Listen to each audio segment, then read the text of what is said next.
Good morning, good afternoon, ladies and gentlemen of Conocvo Phillips. Thank you very much for your invitation to join you here today to speak on your Global Safety Conference.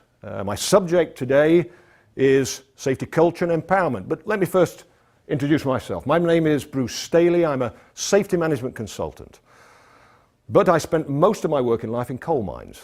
I'm a mining engineer, originally by profession, and spent 24 years 900 meters below the ground in the dark. My family for 300 years, maybe more, worked in coal mines.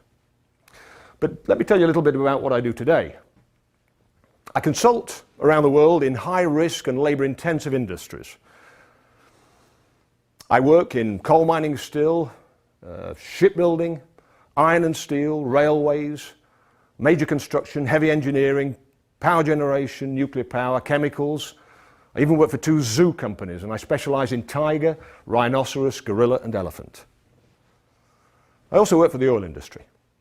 I work for most of the super majors, some of the mid-sized oil companies, many of the national oil companies around the world as well, for the drilling companies and the service companies. And though as a company we advise governments in 2 or 3 different countries for vastly different reasons, we advise judges in high courts, but they were all mining disasters. We spend most of our time training, coaching, advising leadership, helping leaders with a better understanding of this subject, helping them gain knowledge and eventually then develop the skills which enable those leaders to be much more effective in moving safety to the next level of performance. Now, my subject matter today is safety culture and the empowerment of a workforce. And just going back to the statement I made earlier about my family being 300 years in coal mines, well, I started underground just before I was 18. My father started underground when he was 14. My grandfather started underground when he was 9 years of age. That's when he started work. In a country which at the time was as civilized as anywhere else, and people at the age of 9 were sent underground. Probably the most dangerous work environment you could ever find, and they were employing children. Tells you something a little bit about culture.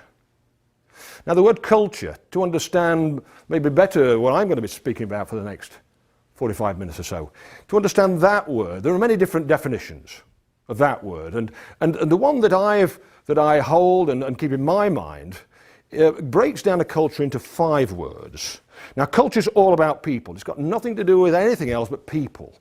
And so it talks to the behaviors of people, the attitudes, the competencies, the perceptions and the values of those people, shared behaviors, competencies, attitudes, values and perceptions. And so if we were then to compare one culture with another, then we would in some way assess those under those 5 different parameters and then bring those together to make some comparisons to how one culture might differ from another. It may be a national culture, it may be a company culture, it might be an industry culture, it might be a sporting culture, comparing, in my country, a cricket team with a football team, the one that you kick with your foot. Okay, so why is that critical for us to talk about it on a conference? A conference about safety. Why is culture such an important word today? Over the years, we've challenged the safety problem in different ways.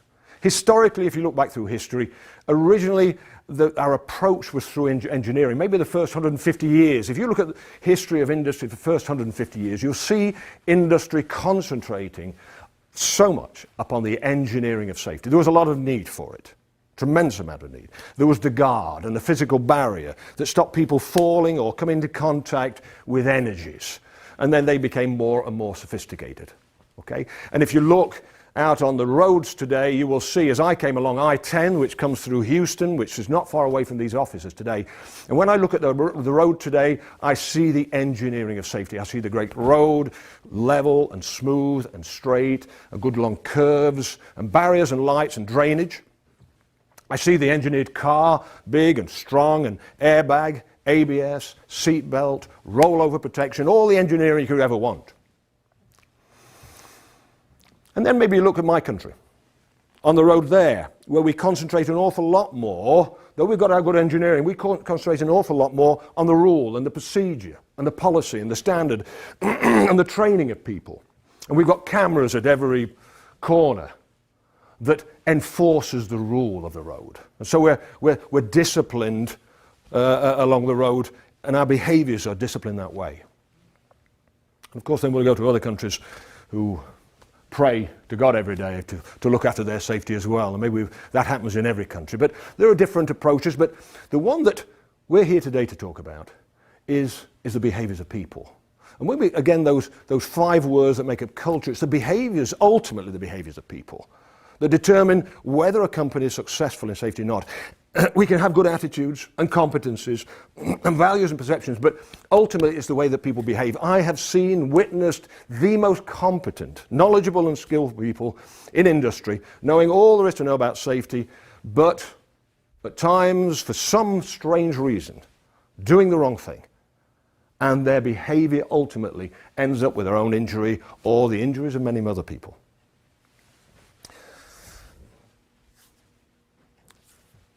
The whole aim of creating a sound safety culture is to try to build in some reliability, some predictability, some compliance almost into the behaviours of people, especially in a high-risk industry, where one false move could mean the difference between a broken arm or even a disaster. And so concentrating around the culture and the behaviours of people is what my presentation is more about today than anything. Why people? Well, it is my belief that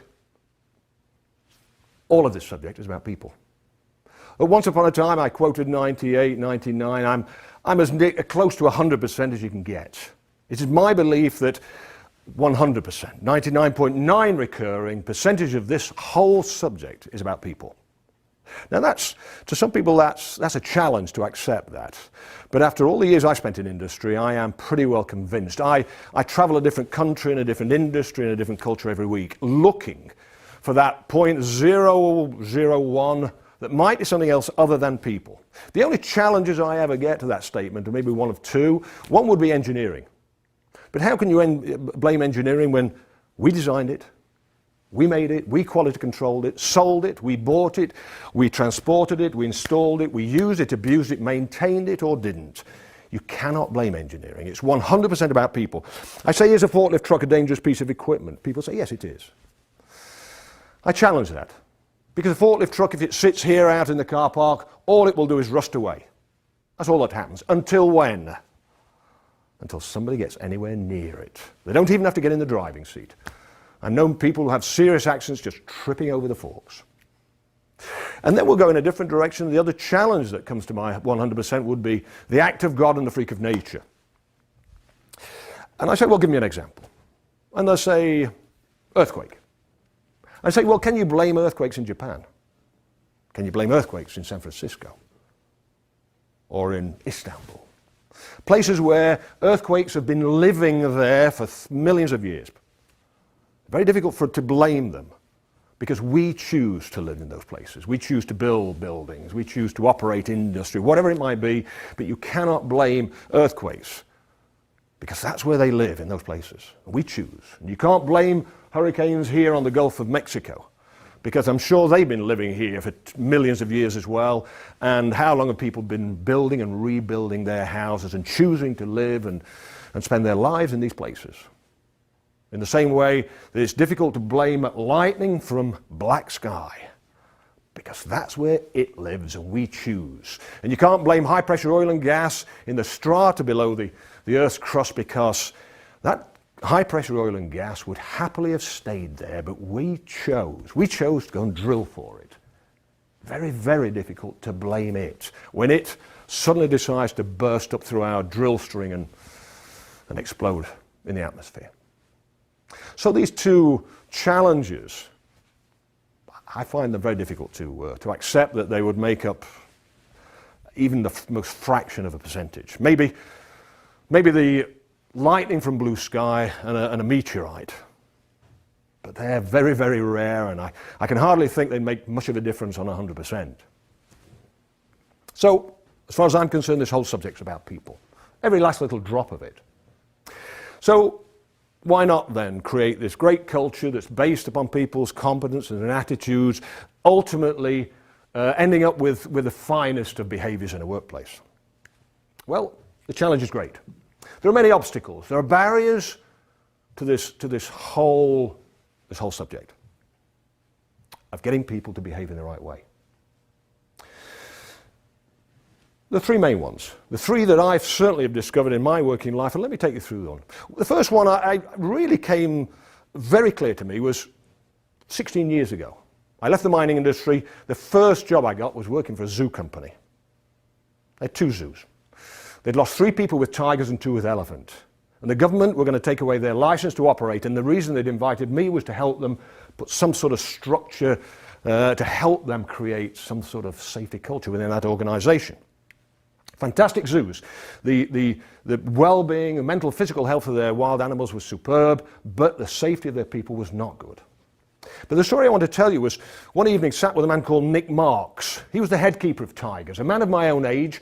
He'd run away from home and school when he was 15, joined the zoo, worked with tigers, hands-on, all his life. And he convinced me, one evening, that tigers are far more predictable in their behaviour than human beings, far more predictable. He said a tiger, you can tell from what time of day it is, how it will behave. If the weather changes, how it will change. What it's doing now, what it will do next. He said you can read them like a book. Very predictable in their behaviours. He said far more predictable than human beings. And then he said, and you've got human beings walking around loose in your workplace. Very unpredictable people. In fact, I remember in that evening saying that it would be far better at the zoo if you could put the people in the cages and have the animals walking outside. They'd be far more easy to manage. So we're unpredictable. Second problem. We're not naturally safe. You consider a shelf on that wall and some sweets and a baby on the floor. What will the baby do? It'll climb. Maybe halfway it falls, bumps, bruises, cries, but the baby's okay. What does it do next? Climb again. And again. Because we are no way, shape or form born safe. It is not natural to us. It is not inbuilt. Safety is not innate. What is natural? From the first minute we take our first breath, what is natural is risk. We are born, bred, innate, built in risk takers. It is the only way we got out of caves, the only way we climb mountains, ski down the other side with planks of wood on our feet, frighten ourselves to death, get on the lift, go back and have another go. It is the only way we flew the first aeroplanes, only way you got to the moon. It's the only way that people drill for high pressure oil and gas with 20% H2S. Because we are born, bred, innate risk takers. Natural to us, it is the only way that civilization advances. By pushing the boundaries, by going to places and doing things that we've never done before and never know whether it's going to be successful or not, but we will do it because it is the only way that in the future civilization will survive. But apart from risk being natural, we are also rewarded for it. You imagine driving home tonight. If you drive home taking risk, what is your reward? You get home early. Your dinner is not burned. The family are happy to see you. The football did not start on TV yet. More time to rest, more time to do the things that you want to do. What about the rewards that you get as you are driving and taking risk? Can you imagine the rewards then? Just in the car. Putting your foot down and launching out onto the highway in front of that crowd of traffic that's coming, and you get in front of them. And the adrenaline is coursing through your system. Overtaking the man in the Porsche and feeling that you're winning the race. And going through those traffic lights on a sort of an orangey red colour, and you're away and he's behind you. And you got home early. And all those rewards that come from taking risk. And risk which is natural to us. And remember, we're not naturally safe. Now, can anybody tell me what is the reward of safety? And I would imagine you out there now are working very hard to find the answer to that question. Some people will say life. I'm sorry, no. Safety does not give you life because you've already got it. A reward is something you are given over and above what you've already got. You've already got life. What we normally say is that safety enables us to go home in the evening time in the same shape as we came in the morning. In other words, there is no reward. You just get to keep what you've got. And can you see Conocvo Phillips trying to instill safety into their broader workforce? People who are not naturally safe, they are not rewarded for it, and it fights every minute of every day against risk which is natural to them and which they are rewarded for. You see why this is so tough. We are natural risk takers to differing degrees, but we're natural risk takers. There's a third problem. Also natural. You imagine today that Mr. Mulver, he's your chief executive. You imagine he builds a factory for us. We all work for him today, and he builds us a factory, and he brings us all to the factory, and he's got all those good machines, and he teaches and trains us all to feed the machines, to maintain the machines, to manufacture and produce to the highest of standards. He shares his values with us. Every day he ensures we maintain his standards and deliver to his procedures word perfect. And after 3 months, we're working to perfection. Our behaviors are predictable, reliable, conformist in some way, shape or form. But after 3 months, he decided, that's it. He has created that reliable culture where people behave in that predictable way. And so then he goes and sits in his office. And he doesn't come back to see us. What will happen to those high standards? What will happen to that predictable behavior? And I know what you're saying now. It's going to drop off.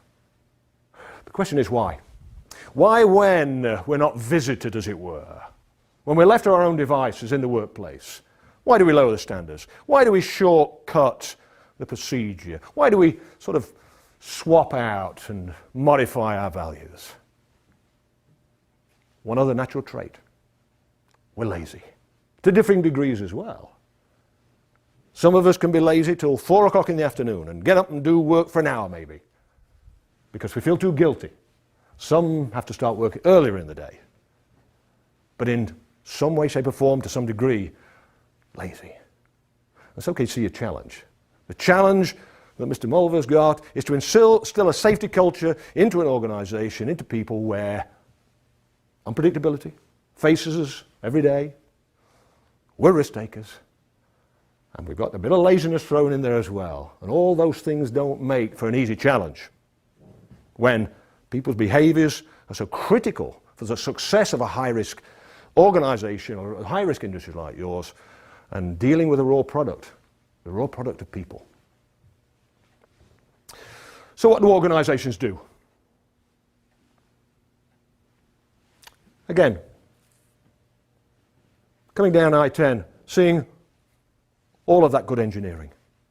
Seeing and knowing and understanding all the rules and all the procedures and all of the training and the standards and the competencies and the licensing of people and the inspection of cars and maintenance of roads.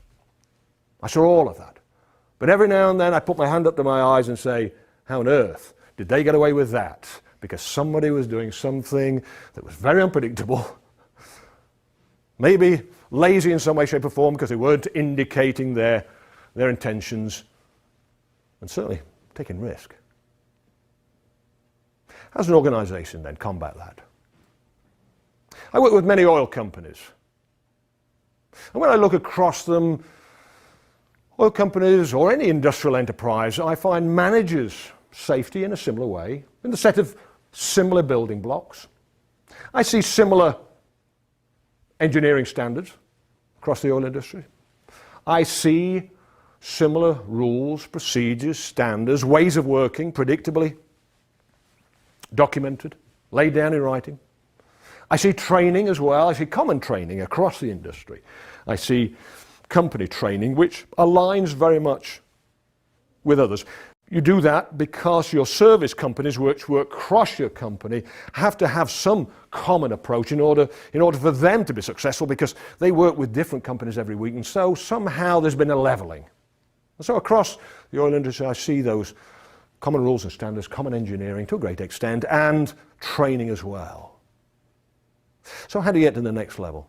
And by the way, each of those three that I've talked about are not the ones which influence your culture, because I can tell you of some of my clients who have the finest of engineering and the finest of procedures, but their culture is seriously lacking. So it isn't they, and even the training, it isn't they that really instill the safety culture. It's some of those softer issues. The motivations. The motivation that exists within an organization to encourage people's safe behavior. The communication that goes on with an organization, which ensures that people understand that safety is critical to that organization. And it's not a once a month discussion in a safety meeting. It's something which just percolates through every day, not special, not just at the first of a meeting, not just first thing in the morning, but something a word that percolates throughout the whole day. The discussions about risk. Risk awareness itself, we might call that a softer issue as well. Risk awareness, so critical, so difficult to maintain, by the way, in a successful company. Conocvo Phillips having a good reputation for their safety and already having established a good safety culture, and the results have come. But the problem with success is that complacency sets in. So how do you maintain that healthy fear, that respect for hazard and risk in everybody every day? Because once you've lost that, then, hey, people start to do silly things.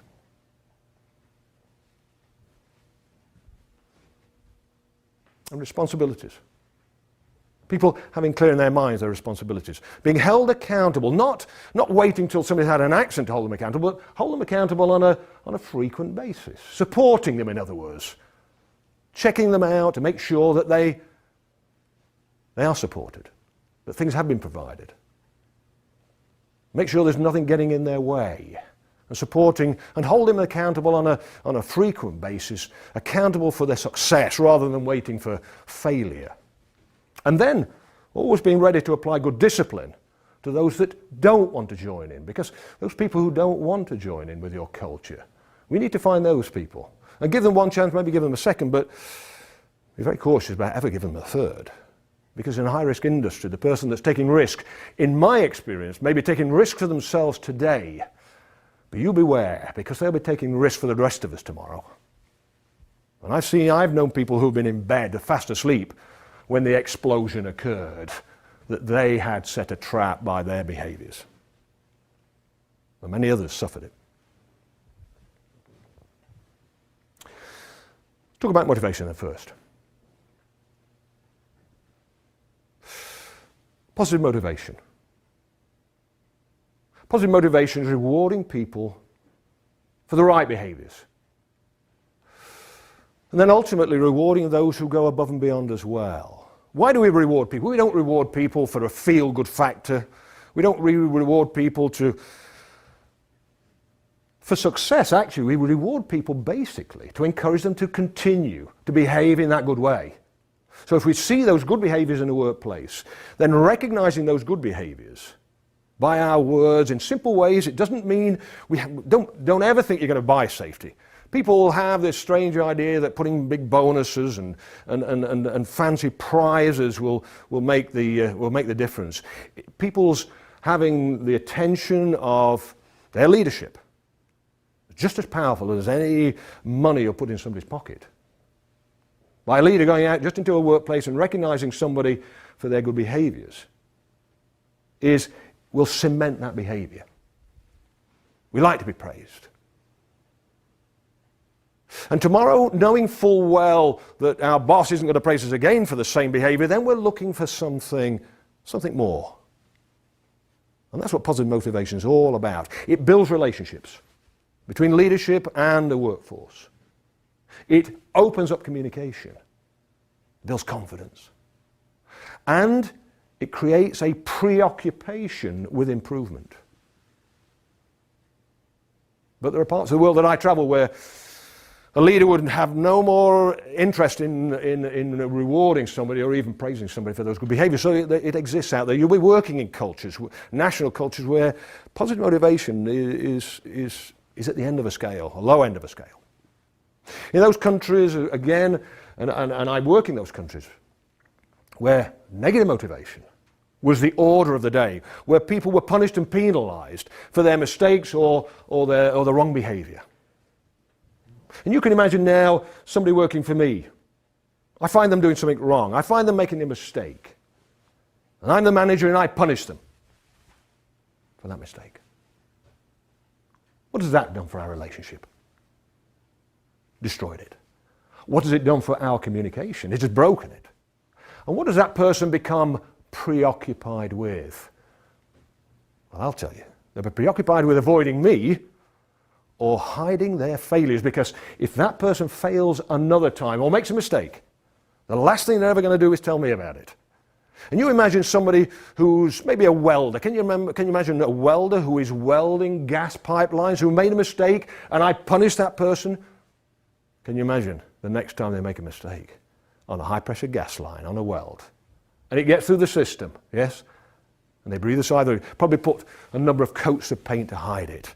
And then you know what's going to happen as a result of that. Negative motivation is very dangerous. From a safety point of view, I think it's very destructive right across industry, and it exists in spadefuls out there.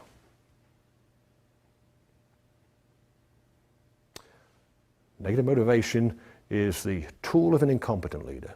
The competent leader builds his relationships and his communication and success around positive motivation, and that's something we could build and become better at ourselves as leaders. Risk awareness. I said earlier that success is a dangerous place to be, because success says to people, I've done it 1,000 times, I never got injured, therefore I never will, therefore risk has disappeared. And lulls us into a false sense of security. And anybody that walks out onto a drill rig or onto an offshore platform, into an oil refinery, in their minds that nothing can go wrong because we've never had an accident for months and months and years, it's a very dangerous person to be walking into a place with such high risk all about them. Maintaining that healthy respect, that fear almost, a level of healthy fear and respect for hazard and risk is so critical. Every day people walking into the workplace, eyes open, looking for what might have changed. Not blindly going down that path of doing the job and following the procedure and understanding the risk as it's written, but being aware that all of a sudden the weather changed. And the wind came from a different direction. And that made a tremendous difference to the way they were going to do their job that day. But if they're not aware that a simple change in wind direction can make so much difference to the risk they're exposed to, then it will just blow straight past them. And that then could be the cause of that next injury, maybe even disaster. Who knows? Maintaining risk awareness is, I believe, more an art form than it ever is a science. How do we maintain that healthy fear? Not by just showing people videos and photographs every day, because ultimately you just become blasé about that as well. You don't see it anymore. There are mechanisms, discussion, maybe about the accident that nearly happened today, and talking about the real life and Joe and just having that little discussion in the morning or during the shift about what could have happened, what could have been the consequence. And it's the word consequence, what I call the blood on the floor. People willing to have that conversation about what it might have meant, what sort of injury and then the suffering it could have caused. And I don't mean to be sensational, and I don't mean to force people down this road, but just every now and then, just that little drop of consequence could mean the difference between that complacency and that healthy fear and respect for risk. Communication. Again, communication in the workplace, so critical, again, to success and building a sound safety culture. There are parts of the world where I travel, safety cultures, national cultures, industry cultures. It's not so long I walked into a workplace with a leader in one part of the world, and when we walked out there, people ran away and hid, literally ran away. There are parts of the world where the cultures of industry have created such a fear in the workforce of their leadership and what leadership might do to them and the punishment they might put upon them has caused a workforce in parts of the world to distrust their leadership. Now, how do you overcome that? I work with those leaders. I take them to the workplace. I help them to build relationships with the workforce. Doesn't matter whether it's the person who is sweeping up, or the worst person who is welding or crane driving, whoever it might be, but to approach them in such a way, in an open, unthreatening, respectful way, that may then just be sufficient for that person to start to build some sort of confidence and trust that maybe this person does care. Because there are parts of the world where the value that's placed on the life of working people is not so high. And they've felt that and known that for many generations, but now is the time for change. But it'll start with a leader who goes out there with a look on his face which is a pleasure to meet those people. Those people are so critical for all of our success, whether it's production and quality and cost or anything else, but 100% critical for our safety success. And going out there, maybe with their hands open, with a positive look upon their face, in an open, unthreatening way, and meeting those people. You don't need to meet everyone, you just need to meet a few, because come the first break, come the first cup of coffee, that conversation will have spread through many, many more people. But you've got to take that first step.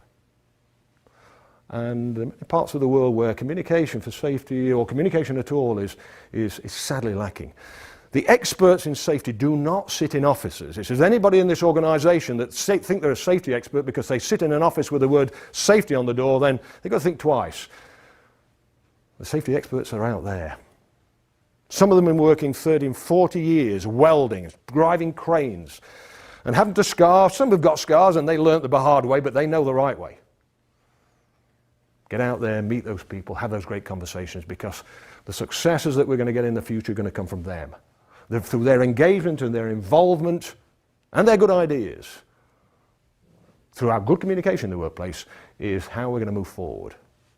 And that is also the place where you will apply those positive motivations and maybe have those conversations about the blood and the consequences of safety.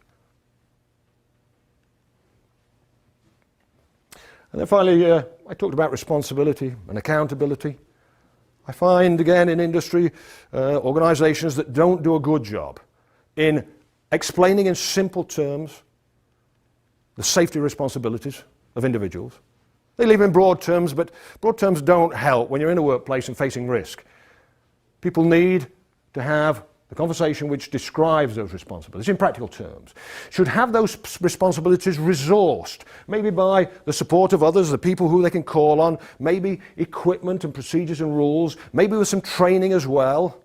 But too often we send those people out into with a job title and some broad brush feeling words around a responsibility, but don't do those other things well. And because of that, they walk forward into risk, not really knowing who they could turn to and what equipment they should have available, to what standards and rules are the ones that really mean something to them, rather than this book that sits on a shelf which frightens them. And so we need to do a better job there. Accountability, a word which is grossly misunderstood around the world. Accountability, to many people, believe is a word that comes into action once somebody's done something wrong, once somebody's failed. And we're going to hold them accountable. It is not. That is not the definition of that word. The word accountability is a visiting process, visiting people who have been given responsibilities, visiting them at a regular frequency, holding them accountable for the performance that we've described to them, we expect from them, and before they fail, helping them and supporting them to fulfill those responsibilities. Calling upon them and finding out what's getting in the way, and supporting them and helping them maybe with something that you could do to give them some more training, a clarity around a rule, a standard, some better support they could turn to, some equipment they may need. helping them with that in order to gain success. Accountability for success, not storming in the first time they failed and beating them up because the accountability process says we should. No, it doesn't. Accountability is visiting and ensuring success. And then thirdly, I talked about discipline. You will find those that don't want to join in. And in a high-risk industry, they're very dangerous. And you certainly want to find out about those people before the accident, because the accident could be a disaster. And so visiting the workplace and meeting your people will give you a better understanding of those that maybe don't want to join in. You can see by the look on their face, you can see by their reluctance to have the conversation, you'll find them. And maybe having that conversation to find out whether they're happy to be here, working to these standards or not, might be the best way of helping them find somewhere else that might be a better place for them. But not in a high-risk industry, where the lives of many people could be at risk. Ladies and gentlemen, I come to, this is a big subject. I've hit some high spots. We've talked about culture, we've talked about the barriers to cultural change, we've talked about the mechanisms that organizations use, and I've talked about some of those, the softer ones, which are the ones most critical for moving a culture on, and giving you some insights into those. Let me just close my presentation with a couple of warnings, I suppose. I travelled broadly around the world. I've already said that, in many industries, many companies, and over the last 16 years consulting, I have seen massive change. I see now around the world, in your industry, as much, if not more so than many others, leaders who spend all day sat in an office. And I don't talk about executives, I'm talking about managers and supervisors, spending all day sat in offices. The administrative burden that industry places every day upon leadership, we call them, these managers and supervisors, so critical for the everyday maintenance of a safety culture, are spending all day in an office. And I'll tell you now, my experience in life is you will never do safety from an office. You could talk it to death in meetings, you can write emails and more procedures, and nothing changes out there.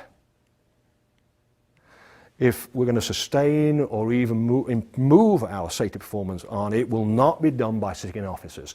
And if there's one word of warning, you have to look very carefully at your organization and liberating your leadership to get them out in the workplace, because at the moment they're sitting in offices.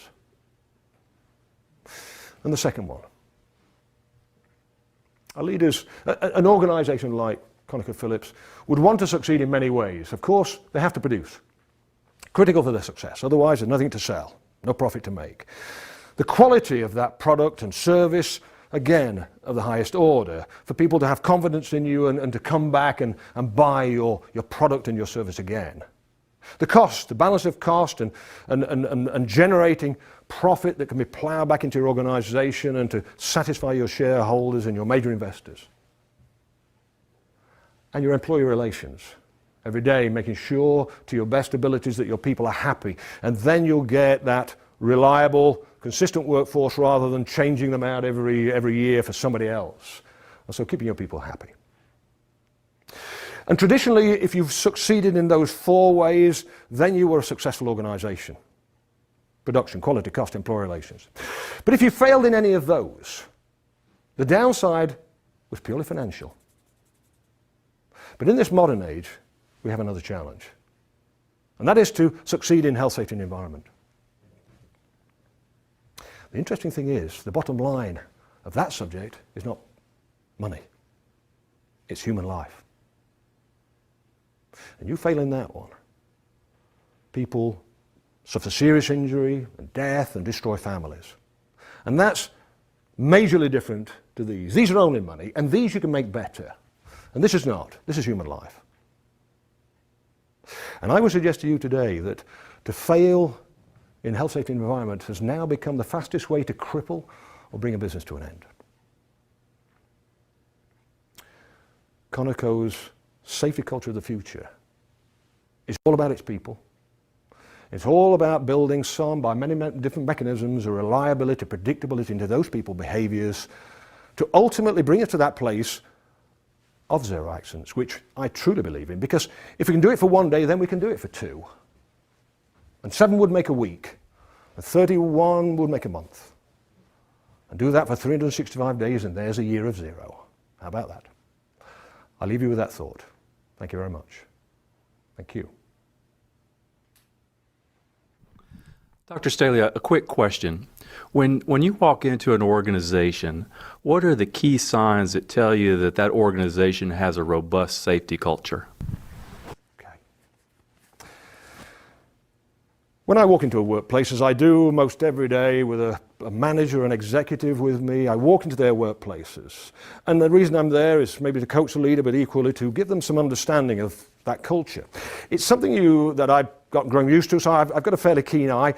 I do spend a little bit of time looking at physical standards. Physical standards give you an indicator. If you look around you for some order, some tidiness, some maintenance, it gives you a good feeling. But it's ultimately about the people, as we've said. And so then you've got to walk forward through the hardware and to the people. Now, I'll give you a good example of a conversation I had just recently in the Middle East. I walked onto a drill rig with the vice president of that company. We walked onto the drill floor. I saw the good physical standard, the maintenance, the cleanliness, the general order. But my interest was with the driller. And I walked towards him, and they were stood down at the time, and I met with the driller. I said to him, what is your biggest safety challenge here? And he said, H2S. Straight away, with no misunderstanding. It was the first thing on his lips. I said, why, what could happen? He said, we could have a blowout. This is a high pressure, high H2S well. I said, well, what would be the consequences of that? He said, everyone south of here will die. He had no misunderstanding. And I said, Brian, let's call him Brian. I said, Brian, what do you do to make sure that doesn't happen? And within a matter of minutes, he had taken me through every gauge and valve and monitor in such a clear, confident, systematic, routine way that I had no misunderstanding that man had all that I would need as a leader to be able to walk away with confidence, that there was people there in charge with great knowledge and understanding and confidence and great awareness of the risks, that in the event that something was going wrong, they would deal with it so professionally, so efficiently. And so it's about the people. It's about their confidence and their knowledge and their logical thought flows and their ability to explain that to others as well. That gives me the confidence that we're growing that culture that's got that reliability and predictability about it. If you were going to do maybe 2 or 3 things to make a step change in safety culture for an organization, what would you do? My answer is going to be radical. Okay, and there'll be people around the world that are going to be drawing deep breaths, but I'm going to tell you what they are. They are radical, and please look at them at face value, but then see what I'm saying behind. I do 2 things. I'd stop all accident investigations, and I'd stop all safety meetings that are ever held within a set of officers. Now that's radical, so I better explain myself. First of all, accident investigations. Why do we do an accident investigation? We tell ourselves we do it in order to learn. But if I were to say to you that in all my experience of accidents, there are no new accidents. So you tell me, what are you going to learn? You're just going to learn that you still aren't doing the things you know you should be doing. Second, people practice for their accidents. They don't have an accident, they don't have it perfect on the first day. They lean a little further until they become perfect at it. I saw them practicing out on I-10 today. One of them would become perfect soon. Now, a leader that goes out the day after an accident demonstrates their interest in accidents. It is the leader that goes out the day before, looking for those behaviors that we already know will produce our accident, looking for those people who are practicing and stopping them. The leader that goes out the day before an accident demonstrates their interest in safety. Now, safety meetings. Again, I spent hours, days, months, I imagine, in my life in safety meetings, debating, discussing safety to death, as it were, for hours on end. But nothing changed. I believe that the best safety meetings we'll ever have in the years to come are not 3 hours in a room with a small group of people, but out in a workplace. Going out there, 1 or 2, to meet up with people engaged in a high-risk activity and having a short meeting with them of 4 or 5 minutes about the risks involved with that job, about the consequences if they fail, and letting them describe all of the good things they're doing and what else they might do and what support they might need in order to reach the next level of performance, the best safety meeting you could ever have. With the experts on the job at the time, facing risk, no misunderstandings because you can point and show and demonstrate exactly what we're talking about. And then there and then agreeing some change. And then moving on and having another safety meeting of another 5 minutes with another group of people. That's my answer. Thank you very much. And thank you very much for inviting me. Good day.